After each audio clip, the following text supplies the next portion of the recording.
Bonjour à tous, bienvenue dans cette leçon. Nous allons voir ensemble comment importer une machine virtuelle de- d'un firewall Fortinet afin de procéder à une configuration de base. Et sachez que les solutions de firewalling de Fortinet peuvent être déployées dans une appliance qui est une solution physique que vous pouvez acheter. Et vous pouvez aussi toutefois acheter une solution qui est une solution logicielle que vous pouvez installer en machines virtuelles qui sont disponibles sur les différentes plateformes qui peuvent être prises en charge, par exemple sur les solutions de virtualisation VMware, comme VirtualBox, Hyper-V, Proxmox, des environnements cloud. Tout dépendra de la solution que vous souhaitez prendre avec eux. Et dans cette leçon de test de l'app, nous on va essayer d'importer une machine virtuelle de Fortinet. Et c'est une solution donc virtuelle qu'on va essayer de déployer et procéder à une configuration de base. Tout d'abord, vous devez télécharger la machine virtuelle sur votre lien de support de Fortinet si vous en avez. Donc, au cas où vous n'en avez pas, il y en a plein de liens de FTP partagés par la communauté, libre pour les VM de test que vous pouvez utiliser pour des tests d'évaluation ou même vous pouvez essayer pour des raisons de laboratoire afin d'acheter la solution réelle. Donc, moi, j'ai déjà téléchargé la solution, elle se trouve donc dans un disque. Voilà, elle est là. Donc, FortiOS 4.4. Donc, elle est là. Donc, voilà, elle est disponible. Je vais aller sur mon. Donc, je reviens sur ma solution de virtualisation. Donc, je vais aller sur File, Open. Sur Open, je vais aller charger le fichier. Je vais retrouver le fichier en question. Donc, je vais chercher la source, là où j'ai déposé. Elle est là. Donc, j'ouvre encore. Donc, c'est à moi de, vous pouvez choisir, peu importe, c'est pas un problème. Donc, je peux prendre par exemple celle-là, puis j'ouvre. Là, VMware va me demander d'importer, accepter les termes de licence d'importation d'une machine virtuelle. Je peux dire que FortiGate VM, par exemple. Je mets FortiGate VM. Je laisse FortiGate VM. Donc, import.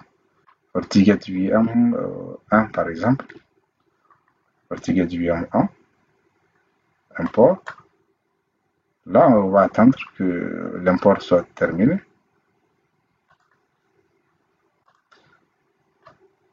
Voilà, là, il a terminé. Donc, regardez, automatiquement, il a euh, importé avec les configurations qui viennent donc avec les ports. On voit déjà tous les ports de 1, 2, 3, 4, 5, 6, 7, 8, 9, 10.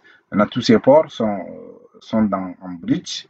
Et donc, ils sont en bridge automatique. Donc, nous, on peut aller changer ces ports pour pouvoir accéder sur une machine auquel on veut manager notre FortiVM à partir de l'interface graphique. Et sachez que vous avez deux options.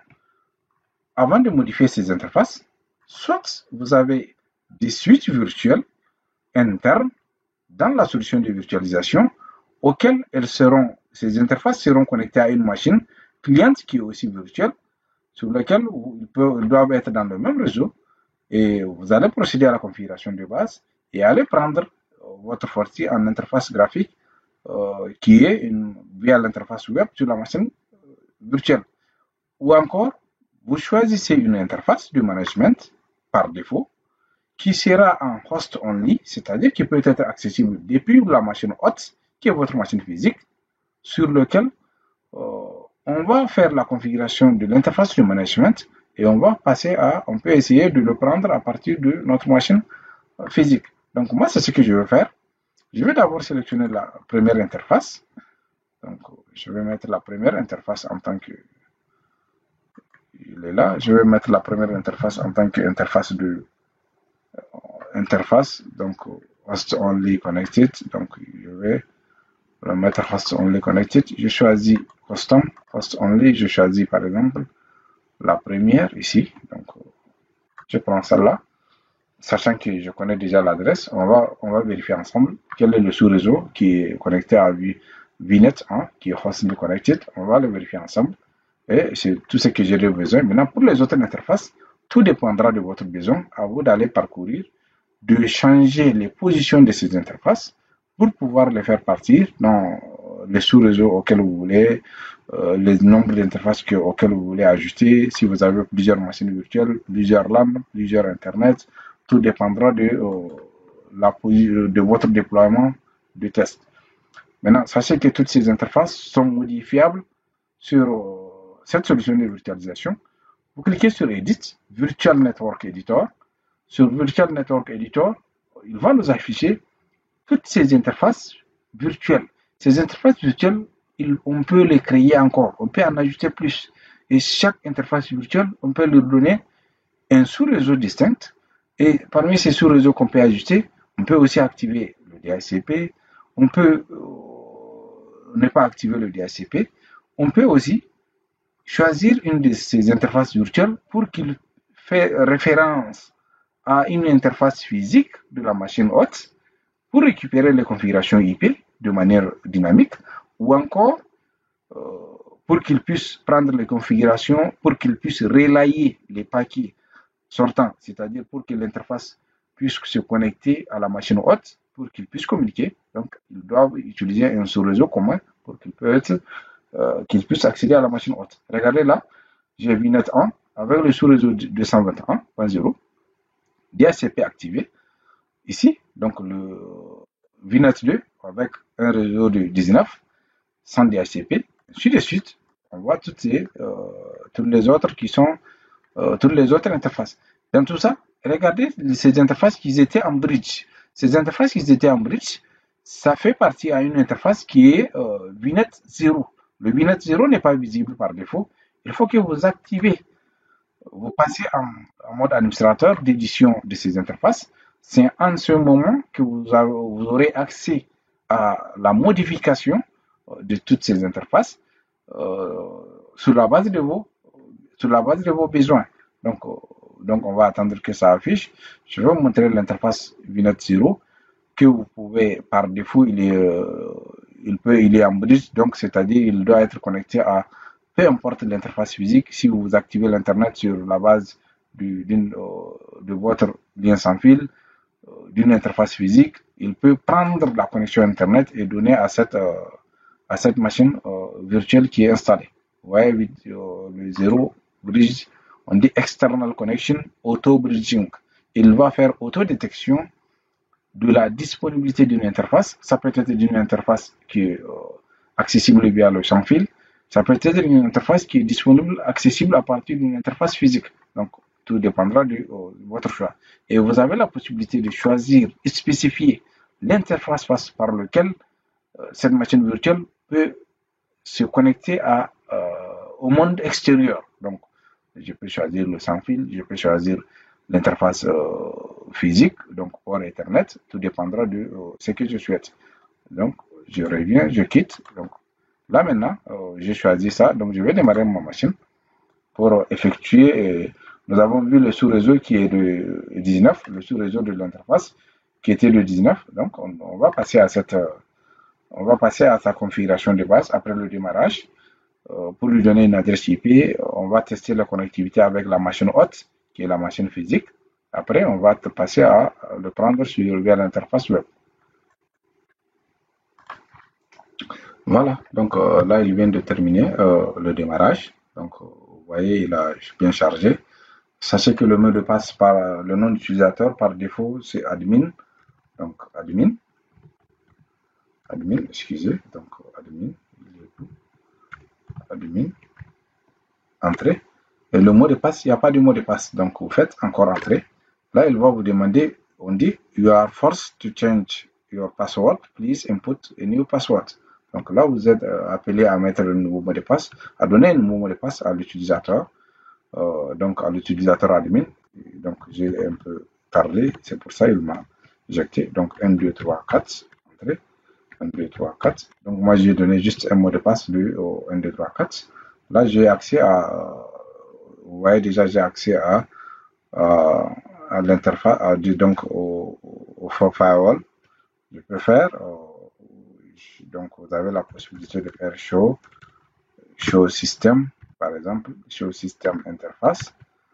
Sur le système interface, entrée. Donc vous allez voir la configuration par défaut. Le port 1, il y a un mode DHCP qu'on va changer en statique pour lui donner une adresse IP du même réseau que l'interface sur lequel nous avions sélectionné.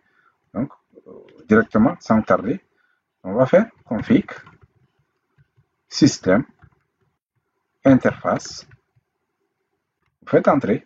Là, edit, excusez, edit port numéro 1, entrée. Maintenant, set mode statique. Donc, on va changer le mode en statique. Maintenant, set IP, on va préciser l'IP. Set IP 192.168.221.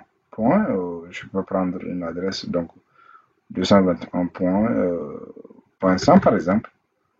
L'adresse, le masque est de 64, le masque est de 24 bits. Entrée. Donc à ce niveau, je peux faire get.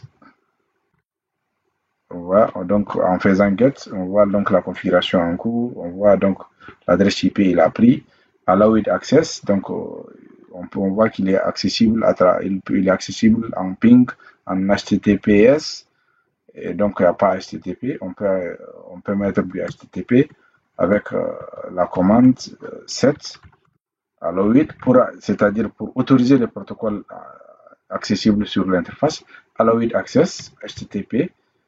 Donc on va mettre même donc cette telnet, on supprime telnet, HTTP, SSH, ping, SSH. On peut utiliser d'autres comme Forti. C'est un protocole de Forti, donc Radius, donc Fabric, tout dépendra. Donc on laisse avec du SSH. Là, je quitte, end. Je peux faire show système interface port 1. Entrée. Là, j'ai déjà la configuration je vois la configuration de mon interface. Donc, je peux faire execute, ping. Je veux pinguer la machine hôte 192.168.221.1. Voilà. Là, la machine hôte répond. Maintenant, je vais revenir à la machine hôte. Je vais revenir à la machine hôte. Donc, à la machine physique. Je vais lancer ping. À partir d'ici vers mon Fortinet, ping 192.168.221.100. Voilà, là ça passe bien. L'adresse de mon Fortinet, c'est que j'ai la possibilité d'accéder via l'interface web. Je vais donc lancer une interface. Je vais lancer un navigateur. Je tape donc 192.168.